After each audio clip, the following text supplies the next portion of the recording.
What is up, everybody? This is Investor Thrive Live on the weekly batch All call we right. do. We're excited to be here. We got Sean Young. What's up, brother? And we got Z Sean. How you guys doing? What's up? What's up? Z Sean, how you holding up, bro? You hear us? Oh, man, Awesome. awesome. Love it. Love it. So, hey, for everybody tuning in, why should you watch today? Why, out of all the days, if you're just tuning in? Well, virtual assistants are key to real estate investing. You really need them to help you grow your business, especially for people that are doing this part time, people that don't have all the time to do the work that a virtual assistant can help you out with. So, we got Sean on here. I bring him on here once a month. And Sean, can you kind of tell us a little bit about why virtual assistants? Why is it important? 100%, guys. If you're out here trying to do the heavy lifting in your business by yourself, it's not going to be long before you figure out that it's tough to do, especially if you have a 9 to 5.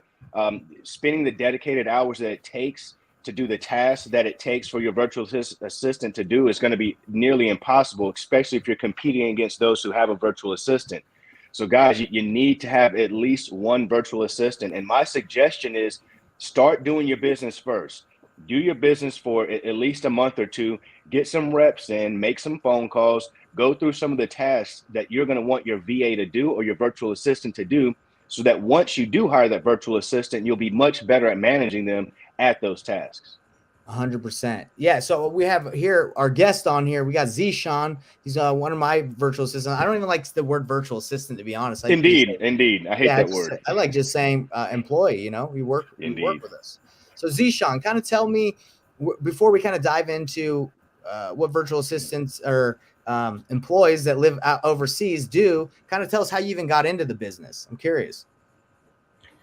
Yeah, so I got into the business. In August or September last year, basically, I got a client from a person who referred to me. Hey, I have this client and I don't have time. See if you want to make some money. And this is how it goes. So I didn't knew anything, literally anything about the real estate or about doing any kind of online business. I was doing my job here with the World Health Organization, and I was pretty cool with it. And so I got a connection here. The person who was based in Illinois and who was starting and trying to start the business in real estate or in affiliate marketing. His ambition was to make some extra cash doing any type of online business. So he got, at that point, he spent over 15 grand purchasing different courses about real estate, about affiliate marketing and stuff. And he was not, so as Sean just said, that you should be very familiar with every term. So you should practice first yourself. So you should be able to manage your employees uh, very at a very good pace, or so Dwayne, his name was Dwayne Thompson. So Dwayne told me that this, and I want to make money online. So I don't know, I'm not so much tech savvy. See if you can help me. So I just said to him that, hey, I am new. I'm a tech savvy guy, and know, I'm very good at different things, technology and etc., different softwares. But I have not done this before. See if I would learn it through your premium contents that you paid for, and I'll, after a month or so, I'll let you know that, hey, this is how it goes, and this is what I can do for you. So he agreed to it, and we agreed on a payment plan. So after a while, a month or two, we were able to start doing things that he thought that, hey, I am doing something progress. Even though we launched a campaign from a CRM, an SMS drip campaign, and when he saw that people are responding to drip campaigns, and he saw that there is a potential opportunity, this man is learning something. I was not able to do these things, and so I would go ahead with it.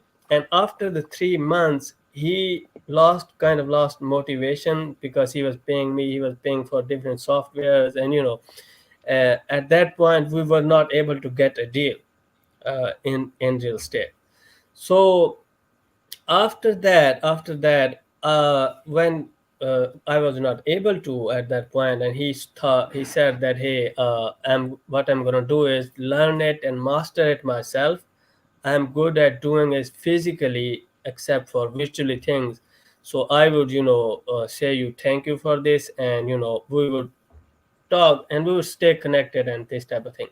Got it. So I said to him that, yeah, I said to him that this is good, and I did not lost motivation, though. I kept trying in the real estate. I thought that this is the thing that I can do, and I keep trying, learning from the free online resources and contents, that how what are things and how I should learn. And at that point, I got connected. Nathan was doing a 30-day challenge at that point, Right. and I got connected, fortunately, with Nathan.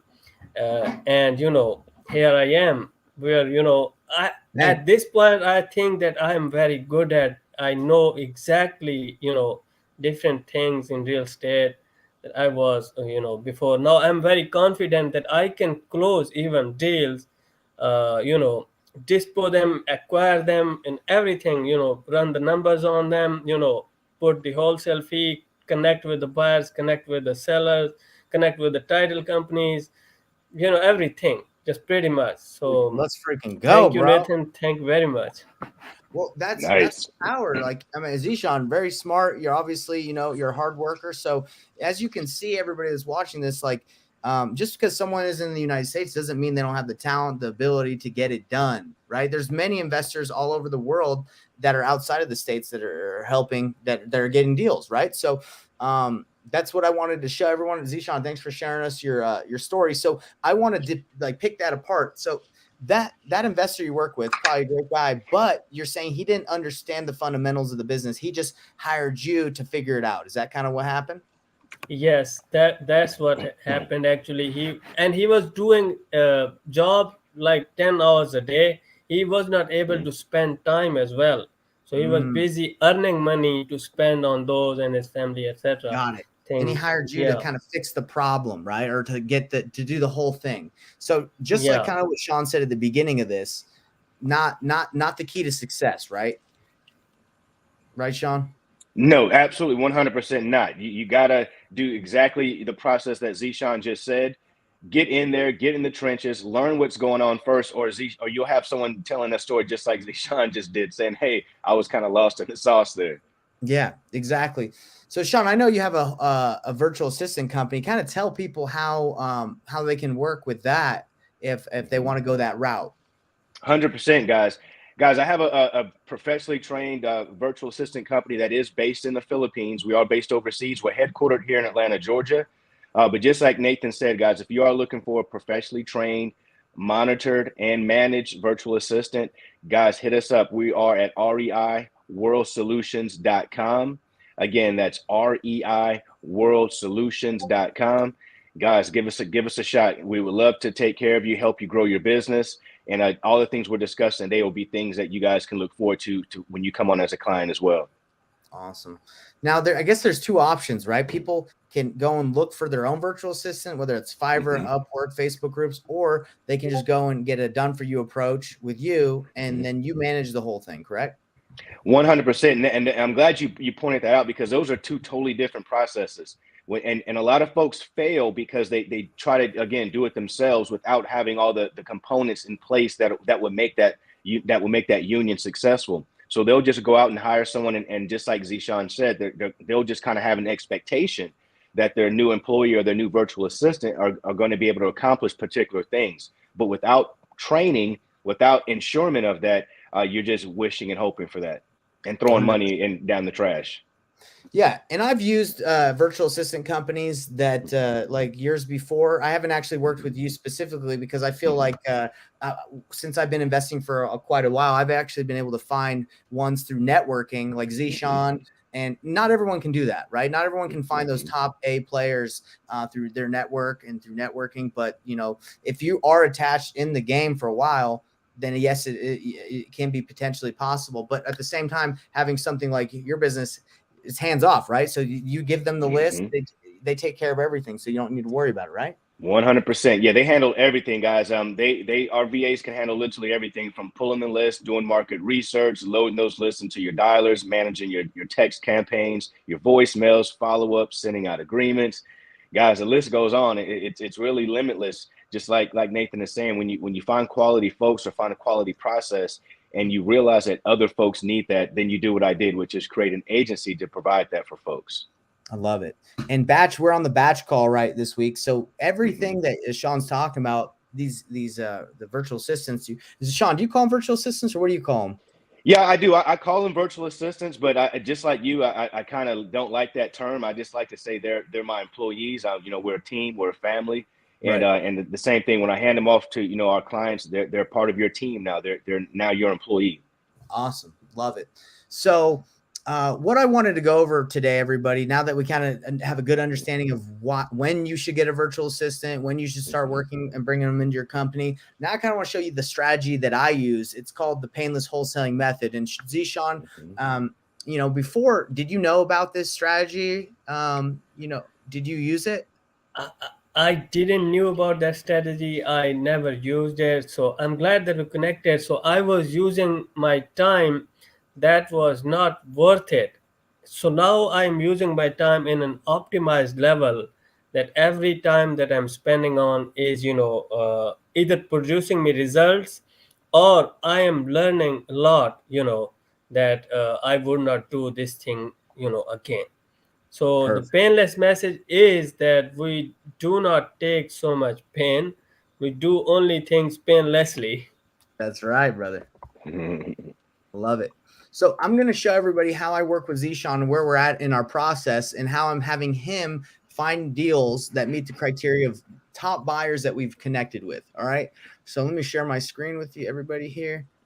Let's see. Right. And Zishan, it would be awesome if you also, I know that you're going to do this, but when you show folks, how you get these numbers, if you could show people how you're able to do that overseas, because a lot of folks are like, how are people overseas able to get accurate numbers? How are they able to do this? So I'm sure you're going to dive into that as well.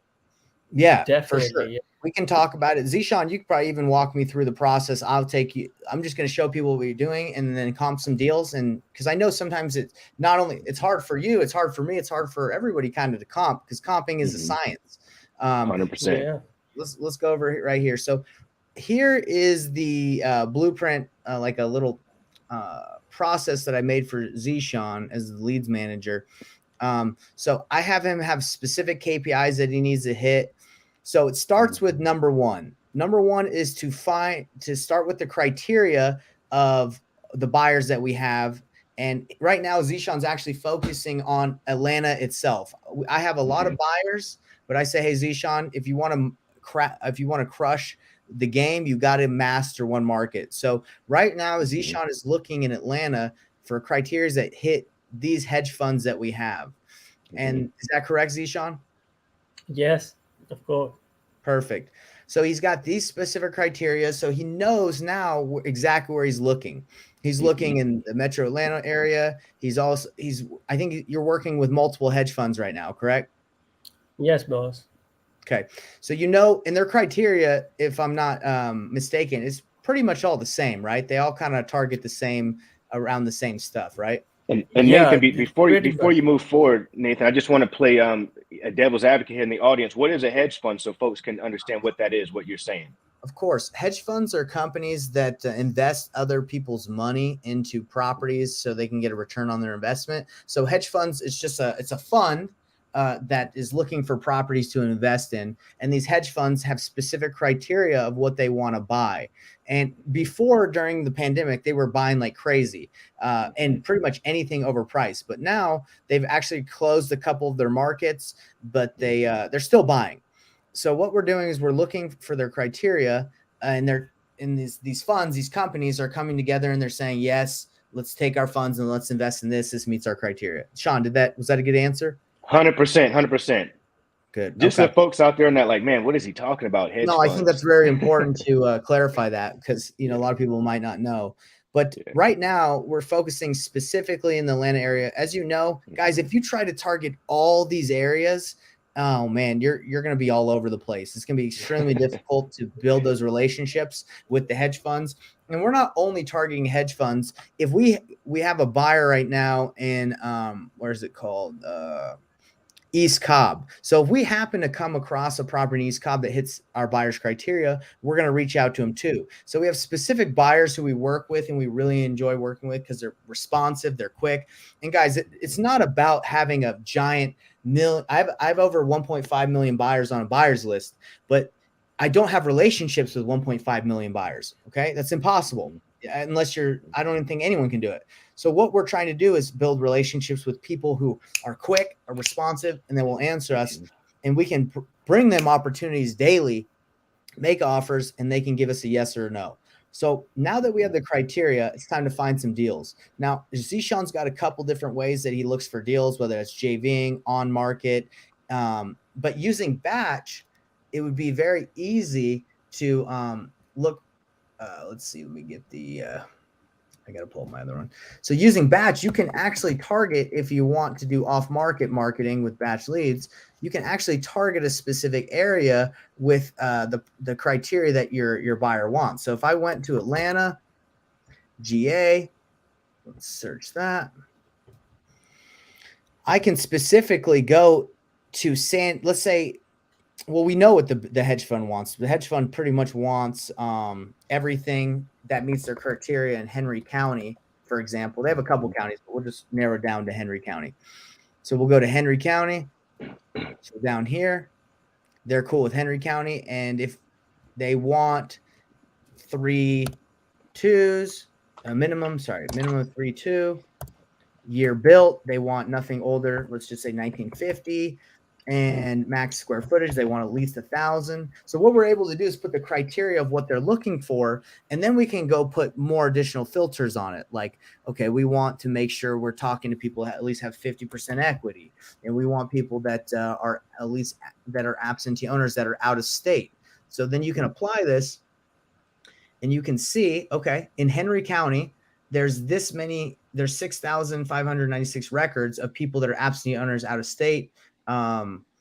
And you can pull this list and you can skip trace it, you can text it, you can cold call it, you can do whatever you want for marketing. Well, our strategy that I like to use is I like to target ones that are on market and see if there's any potential for me to, make an offer that could get accepted. And I look for properties that are distressed, right? But that's kind of one of the first strategies that I like to use. And then off market marketing is next. So that is how you can target off market, marketing according to your buyer's criteria. So now Zishan actually has, the criteria. He knows how to find the deals according to what I've showed him. Now it's analyzing is the next thing that Zishan, my VA, does. And any VA that you guys hire, this is a process I'd recommend. Send them a criteria, tell them to find deals, tell them to analyze it, and then make offers. And if their offer is accepted or they have someone hot, send you the task, send you the property to negotiate it, and then you can lock it up. So that's the process. I think it's efficient, it's effective. Yes, it requires a lot of offers, just like everything else does. But if Zishan runs into someone who is motivated and he doesn't know how to get it done, obviously I'm there to help him out. So now we're going to go to analyzing the deal. So Zishan actually has a property that he wants me to look at it. And are you making offers on all those deals that you get? You talking about like on market? Yes. Yes. Zishan, you're making offers on all the ones, correct? Yeah. So the ones that fits our buyer's criteria, we're making offers on almost all of them, where we see there is a good spread, on any property. For sure. So guys, I just want to make sure you guys heard that. It takes a lot of offers, guys. So make sure that you're making those offers. And just so you guys know what Zishan's offers look like, he's calling them and he's also following up with an email that looks like this. And Zishan actually CCs me in on the emails that he sends, so I know when he's making cash offers. Hey, Timothy, this is Zishan who spoke. Here's my offer. We're interested, blah, blah, blah. And he said, hey, this is Zishan who just spoke to you over the phone. So Zishan called him, sent him an email, and is following up. And this guy said, sorry for the delay. We will pass, but thank you for the offer. Now, my follow-up on this would be, hey, I get it if that offer is a little too low. What would make sense? Or, follow up on that one, right, Zishan? Yes, boss, definitely. So once he makes the offers, well, in order to get an offer out, you gotta run the comps, right? You gotta run the numbers. So Zishan sent me this one. He said this one's a little bit tricky. And Zishan, I'm just curious. You're in Fort Myers. You're usually focusing on Atlanta, but tell me again why you decided to do this one in Fort Myers. I know you had a reason Yeah, for it. this boss basically came in. Someone was marketing it to Facebook, and I was connected to him. He sent me as well to see if we can, JV on this deal. Got it. So yeah, so I tried to, connect with the seller. He was cool with that as well. So yesterday, he was cool to have an appointment with you about 3 o'clock, 3 p.m. today. Mm-hmm. I'll see if he's ready. Now, Zishan, the reason, so you were in a Facebook group like I teach you, and you were looking for deals, and someone posted this deal, and you said, "Oh, wait, we have buyers in Fort Myers too, because we're about to close on a deal this week in Fort Myers." So that was your reasoning, right? You're like, "Oh, we have people there as well, right?" Yeah, definitely. So that's the same way I am. I'm looking for deals online, and if I see something that meets the criteria of a buyer that I have, or I know I have buyers in a specific market, I'll look at a deal too. So it's not that you're only restricted to Atlanta or wherever you are. It's just you want to focus. But if you see opportunities, why not? Why not?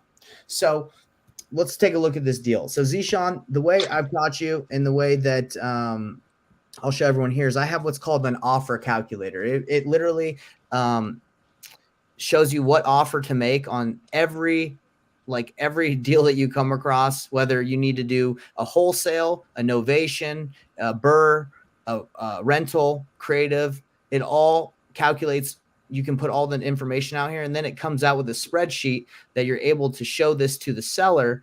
And the seller denies your cash offer, then you're like, well, hey, that's not the only way I can buy your house. You can actually flip it if you don't want me to buy it. Have you thought about flipping it? They're like, nah, I ain't got no money. You're like, okay, well, we can list this and find a buyer on the market, which is innovation. They say yes or no. Owner carry back, or you can just list it as is and just tell them, hey, I'm not going to do innovation. I'll just push you in touch with one of my agents that I know. So these are the options that this calculator formulates. So the first thing that Zishan does is he's going to see if it makes sense for a cash offer, because we always offer cash first. So we're going to look at this property. The first thing I look at is the Zestimate. I'm just going to look at the Zestimate, and this makes it a little easy to see. We try and get an estimate going. So we go to Zillow, says this. I want to know what Redfin does, and what this does is this averages out the comps. That's like the quickest thing to do, just to check if the data across the board is what it looks like. So let's see what Redfin's got to say on this one. Let's see what realtor.com's got to say. It might not pull up a lot of good info. Okay, so this one says estimated offer. That's estimated offer by Open Door. So that's not necessarily the ARV. That's just their cash offer. Let's see, it usually has the estimate, but let's try Redfin. 337 is the Redfin estimate. Okay, so we'll go here. You see what I'm doing, Zishan? I'm just putting in the estimates to see what these services think they're worth. And then let's check out what Batch says. Blah, blah, blah. And this guy that brought you this deal, Zishan, did he kind of tell you what the seller wants for it? Or does he have it under contract, or what's the scenario with Yeah, that? he says that the seller wants 275. Actually, seller is asking for that much. Okay, 275, you said? Yeah. All right, why is it not hooking this up? Let's get it. Maybe I got to refresh. Who knows? Let's try this again.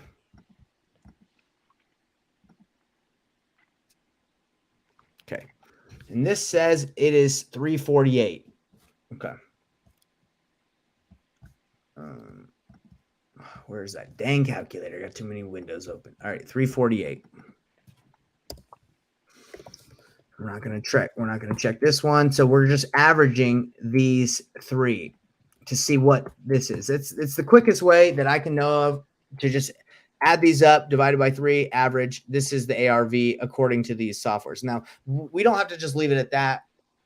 We can actually dive in and take a look at it. So you could say this guy's just asking for retail, and we don't have pictures on it.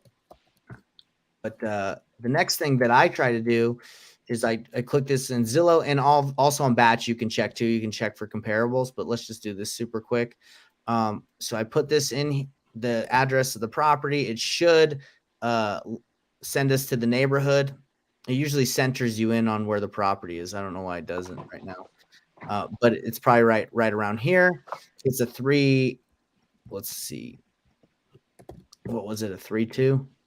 321561 square footage. We don't necessarily know the conditions. Zishan, do you know what the condition of the property is? The seller says condition is it's in excellent condition. It does not require anything besides just cleaning up. It says the maximum rehab budget should not exceed 6,000 or something like that. Okay. So what we're doing is we're checking, we're putting up some filters. We only want houses. We're not trying to compare this with anything else. I put 3.2. We don't care about price. And I'm going to go down here, and since this thing is 1,500 square feet, we're just going to put a filter on square footage of around, I'd like to go, usually 500 each side, 500 down, 500 up. That's actually right there. Okay. All right. So our property, year built, I don't really care about year built unless there's like, I really need to, there's a ton of data and I really need to restrict it. So I'm fine with this. So this is the neighborhood. Let's look at this one. I look at for sale right now. I don't look at sold because I want to know what's for sale right now and what's not moving or what is moving. So this is listed for 7 days. That doesn't, if it was listed for 170 days, that would let us know they're overpriced. But let's take a look.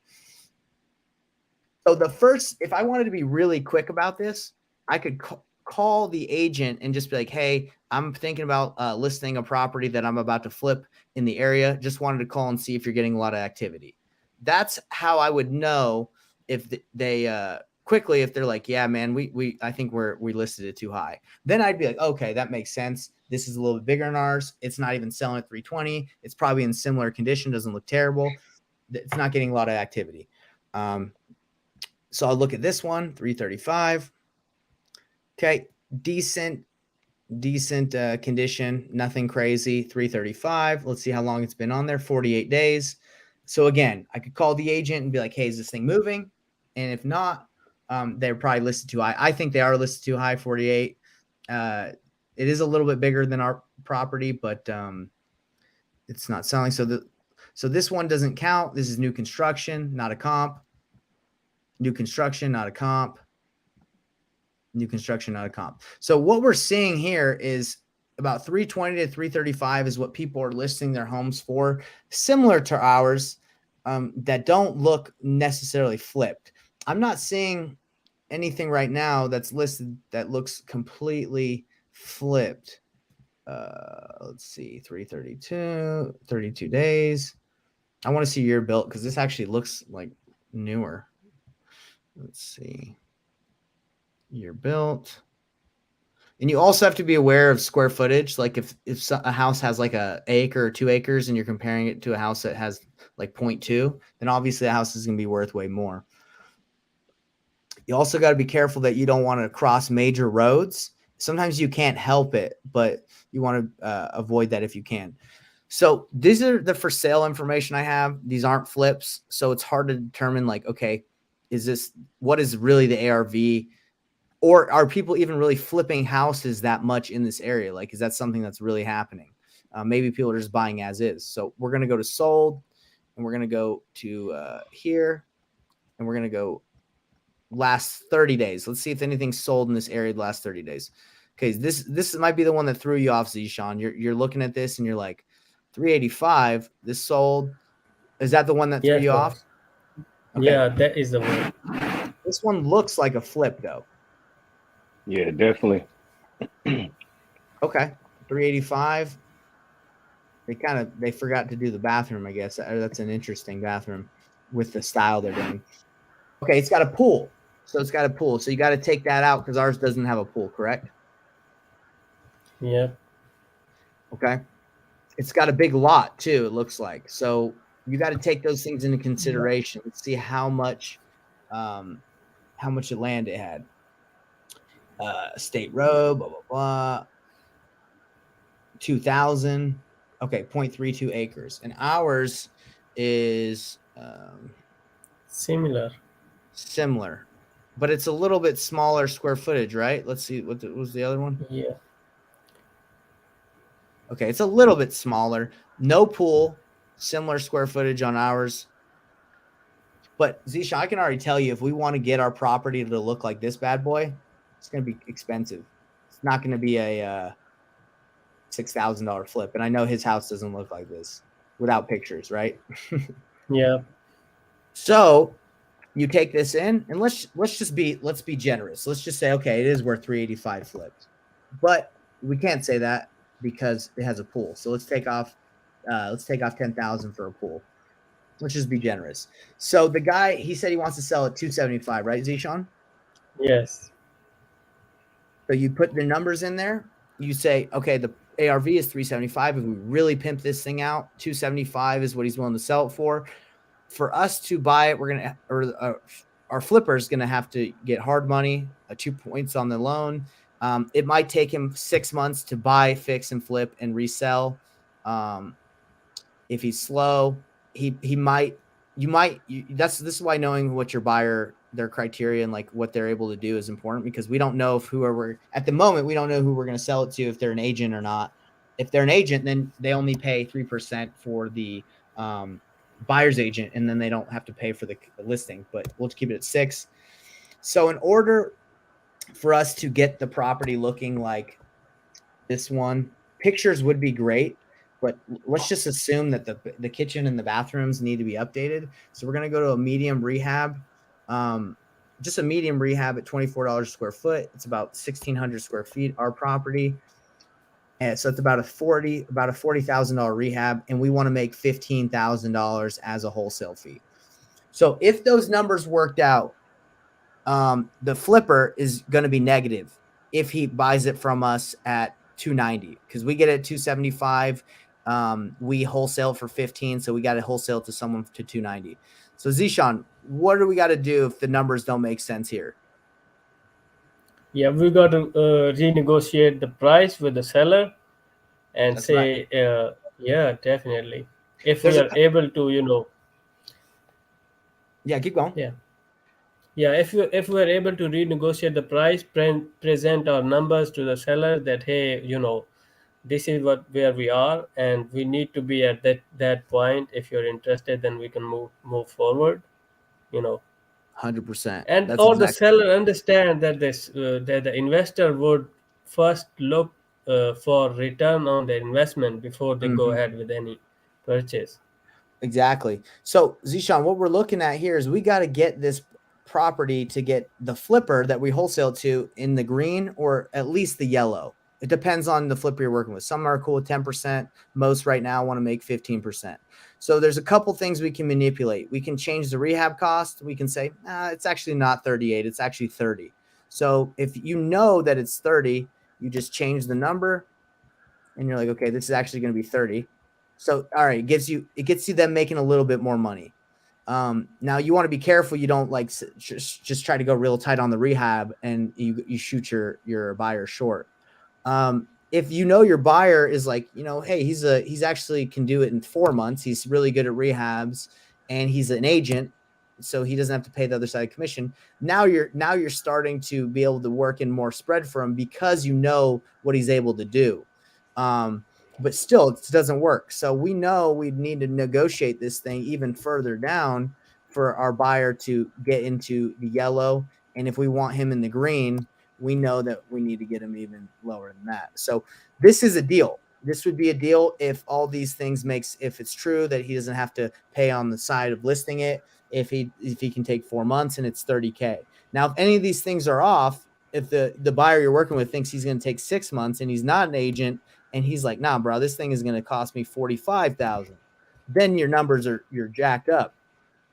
So again, that's why me and Zishan, we teach people you need to work closely with your buyers or you're wasting your time.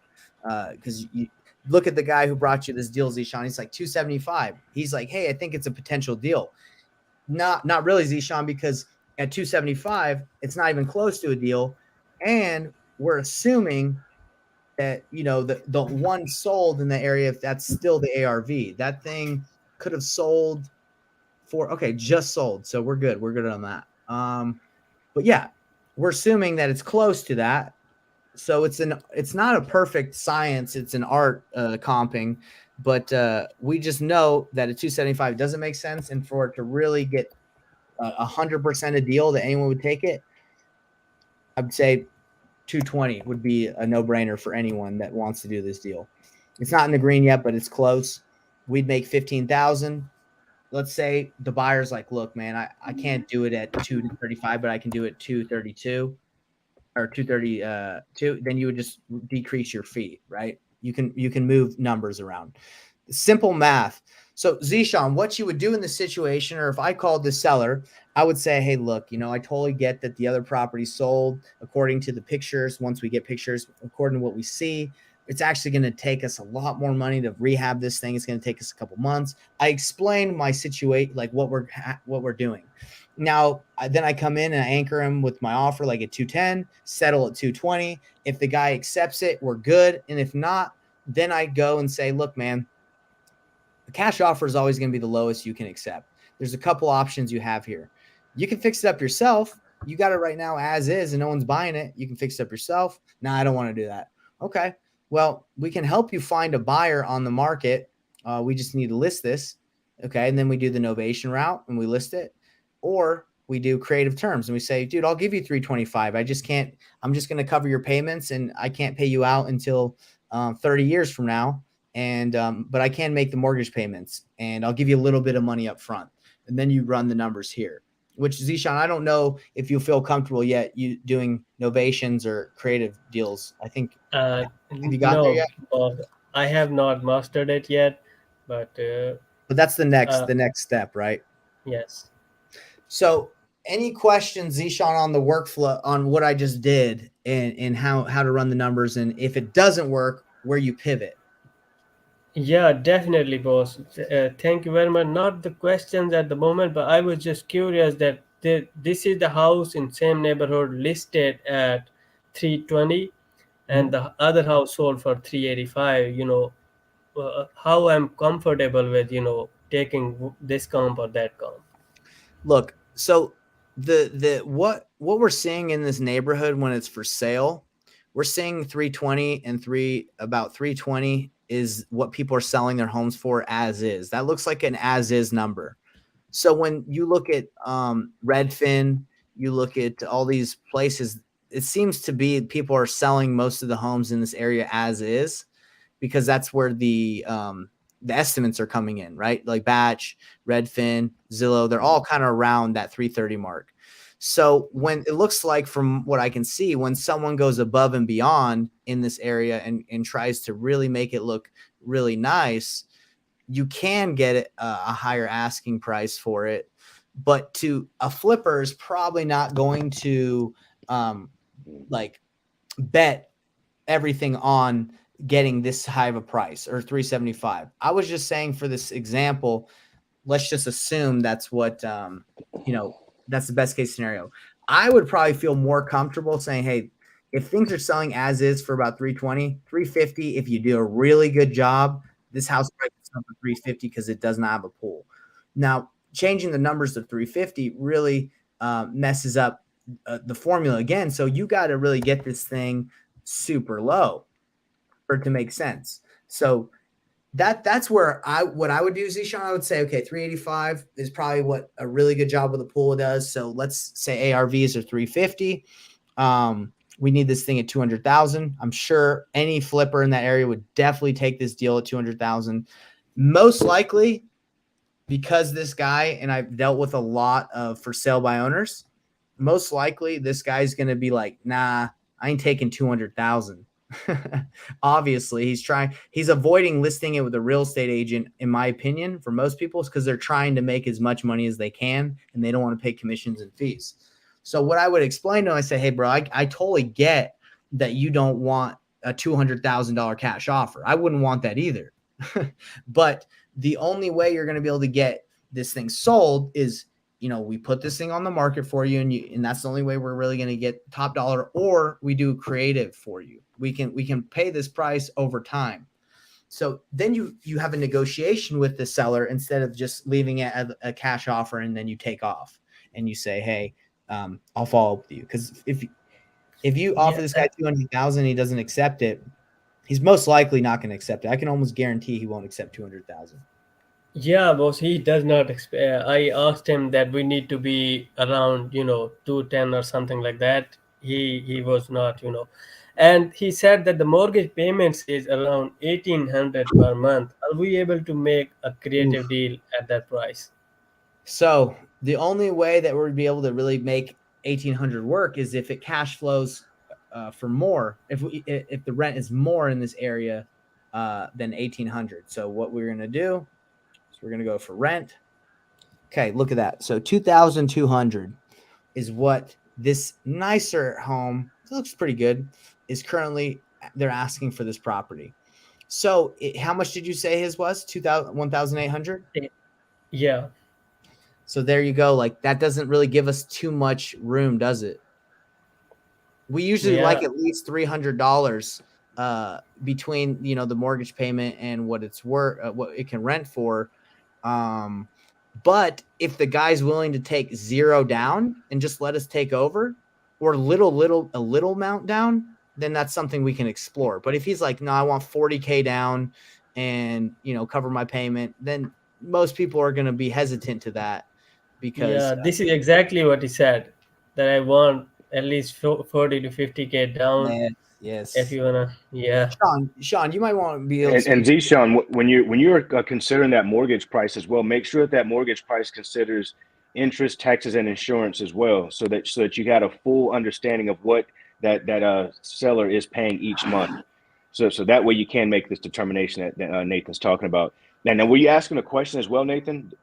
PITI is that's what you're saying, right? Yep, exactly what I was talking about. PITI. So I'm not a creative expert, Sean, but I do know that if they want let me move this. I know if they want a lot of money down and it doesn't cash flow, it's usually I don't see how it can be a deal unless you're one of these guys that somehow knows how to figure that stuff out. For me, I have no clue. Brother. I'm right there with you. If they want a ton of money down, it usually doesn't work.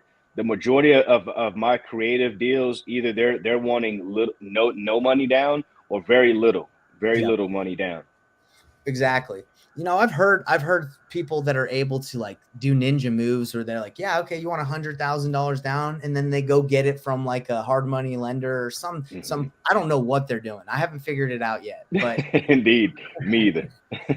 Well, Zishan, that is the process that I would follow. And I do this because I have experience. I do this on the phone with them. I run the numbers. It sounds like you're telling them where you needed to be.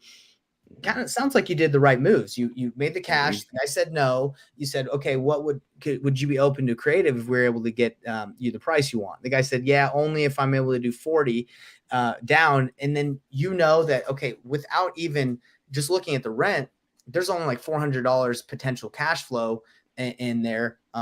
And he wants to bring down 40. I'm not willing to put $40,000 on a property and just to make $400 a month. That's not, there's way better investments that I can make. And that's what investors would look at. Now, if he is willing to take, if you could do 40 down and his asking price was like 250, then you're like, okay, that might be worth it. I can bring some money down, but in 5-10 years, when I balloon out, I have all that equity, right? That might be something that you can look at. But I'm sure that this guy, he's for sale by owner. Most for sale by owners, again, are trying to make as much as they can to avoid paying realtor fees. And they're tough. Yeah. Yeah, they're tough, brother. They're tough. Your best selling points are like Nathan is saying, is to come back to let that gentleman know, hey, if your options are, you're going to have to put this on the market, and it's going to require some, putting some work into it, putting some money into it. Is that something you're comfortable with doing?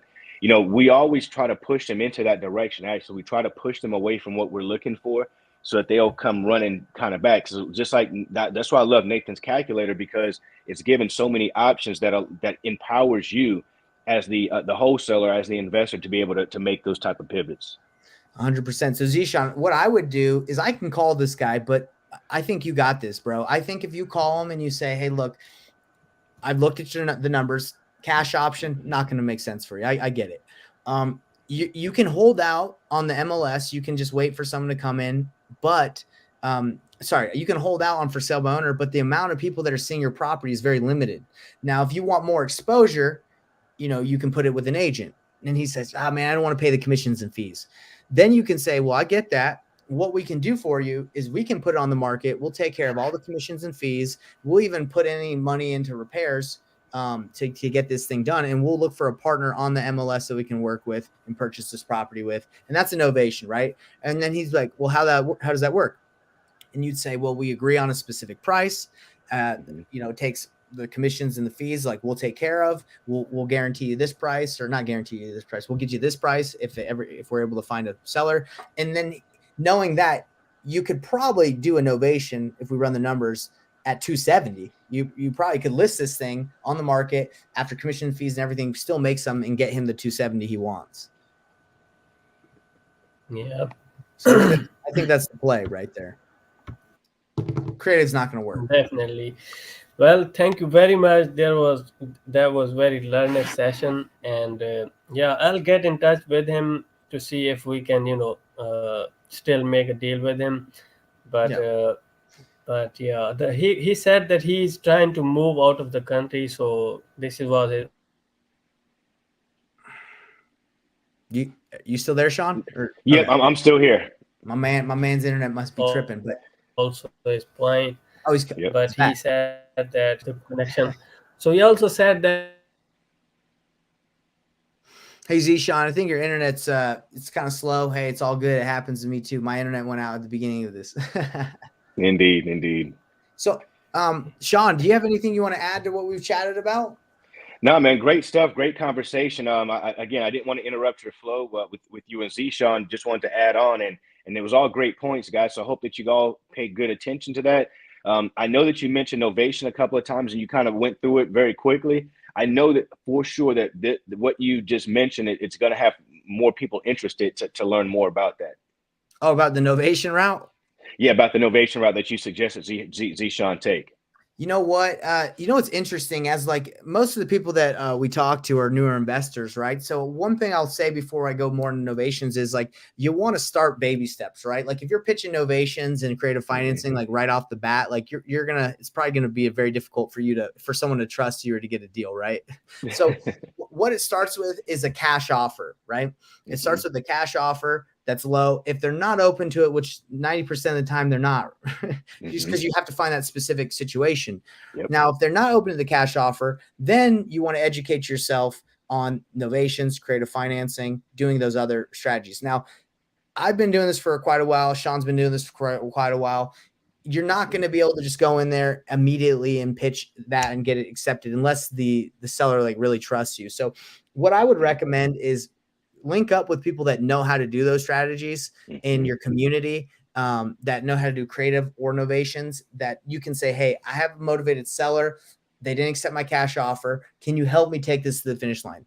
And I think that would be the best strategy if you're kind of newer to this. Because if you try to eat it all, if you try to understand it all at once, you're going to get overwhelmed. So stick with the cash. Know that if they say no, that is not the end. Ask them, just say, hey, are you open to any other options to if we can get you close to your price? And if they're really motivated, if you have that motivation, then link up with someone and, there's tons of coaching programs out there that teach people how to improve on their investing skills. Continuous education That's my answer. For 100%, man. Good answer, man. I like that, Nathan. Good answer and great advice to the audience as well. Because, hey, Sean, we've been there when we first started. You want to learn everything you can, but you're trying to take it all in. That's right. That's right. Well, Zishan, you're breaking up a little bit, but is there anything you'd like to add before we wrap up? Yeah, thank you very much. It's good stuff. It's great to have Sean on this call. We explored different things, but I would definitely would want to learn all the strategies that we can present to seller, the options, because the cash offer is also not, I think, always like the best option that the seller can take. They would definitely consider other options for the transaction as well. I agree. I actually think the cash offer, again, I think it gets accepted like maybe 10% of the time. Yeah, 5% of the time. Very, very low. You have to find that situation. That's why so many people, like, they're always constantly looking for leads, and that's why the VAs are so important, because you got to filter. But if you can improve your sales process and how you approach people with their options, then you're able to get more deals done. Now, let me give you an example of why that's true. So right now I have a deal in Del Rio, Texas. I was trying to wholesale it. The seller would not go low enough. So I said, look, what you want for cash, it's going to have to be this price, but I can find a partner. I can find a buyer on the MLS if I list this, and I'll take care of the commissions, fees, and any of the cleanup in the house. So you don't have to worry about it.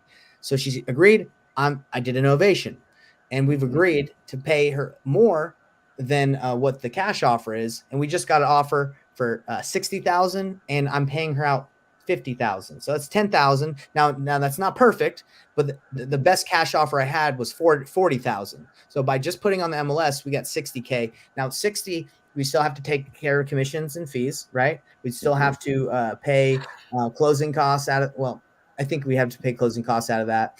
And so there's still, as you do innovation, you still have to take care of some of the fees. So it doesn't, you got to make sure there's a spread. But so that's where I'm explaining that option has enabled us to do another deal. Now, the other deal we're doing in Fort Myers, the seller wanted retail. Instead of me chalking it up and being like, well, shoot, she's not willing to accept 70% of minus repairs, minus fees. If you do that, she's not willing to accept that. But I was able to flip it and be like, well, I can get you that price if you give me time and I don't bring any money down. And she said, okay, that's closing this week. So it is extremely important. Those are two deals I'm doing right now that any other wholesaler would have not been able to make money on, right? So everybody, it is important to practice those, but don't feel like immediately you have to master it yet. It takes time. 100%. All right. We'll get you there, Zishan. We'll get you being a wizard on what to offer. All right. Yes, sir. Yeah. Yes, sir. Yeah, definitely. I'm gonna be really, really wizard, as you said. Very dangerous guy on running the numbers and doing real estate in the USA. We want you to be dangerous on that phone, brother, getting deals. and for everybody watching, hit up my man Sean. He's what is it? REI, what was it? REIWorldSolutions.com. REIWorldSolutions.com. If you're looking for a virtual assistant, I know he's got some awesome players over there, and they come trained. Yeah, and that's kind of like exactly what I did with Zishan. Is what I recommend everyone do to really help their employees level up is show them, help them, teach them. And the cool thing about doing this batch call, Sean, is I dual purpose it, man. Like what I'm showing everyone here today with Zishan, I got to show Zishan anyway, so might as well do it on the call. Great stuff. Great stuff. Love it. All right, guys. Well, we'll wrap up today. See you next time, guys. See you guys later.